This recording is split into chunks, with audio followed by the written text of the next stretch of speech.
everyone, and welcome to our Monday Minute. Today, we're here to discuss an update to the Home Health Value-Based Purchasing Model reporting system.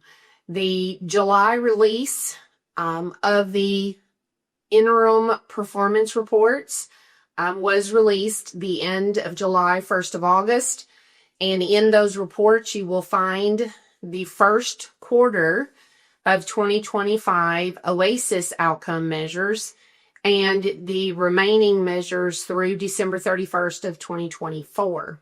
Make sure to check those out, especially as you are looking for data for the first quarter of 2025 to see how you are moving forward in your 2025 results.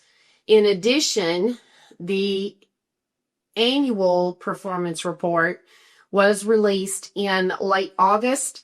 In fact, you have only 15 days from the date of its release to challenge the findings on that report if you feel that they are incorrect. Do remember that you have to have information supporting why you believe that your information is incorrect in order to ask for a recalculation. In a few weeks, they will then release the preliminary reports for the annual update. With those preliminary reports, you will also have the opportunity to challenge the results, but you cannot challenge those results if you did not challenge the preview results.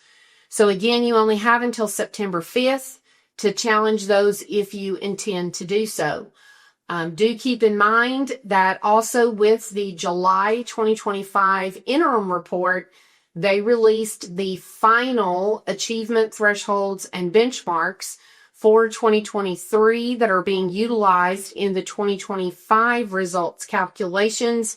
And you will also find there each individual agency's improvement thresholds. Those are specific to each provider number, and only that provider number report will contain that information. In addition, the interim performance report continues to contain the results of the total normalized composite change measures and give you the individual 1,800 item percentage results as far as those 1,800 showing no change, an increase or a positive change, and a negative change, and then compares that to the nation. I mention that because the total normalized composite change measures have indeed been removed from value-based purchasing in 2025.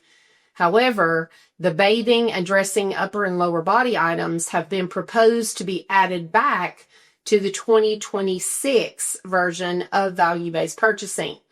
That being the case, you would be able to look at that data being provided still from the total normalized composite change measures specific to bathing and dressing the upper and lower bodies to determine if you need continued education and work on those items as you look forward to education for 2026.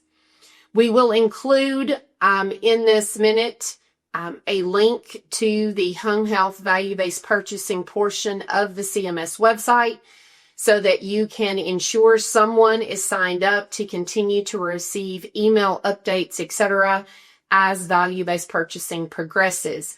In addition, on October 29th, we will be providing a free webinar on the value-based purchasing model, both to review 2025 and review in detail the 2026 upcoming changes were the proposed regulation be finalized as proposed. We hope you will join us then. Thank you all for listening today, and if HPS can assist you in anything related to value-based purchasing, please don't hesitate to let us know. Have a great week.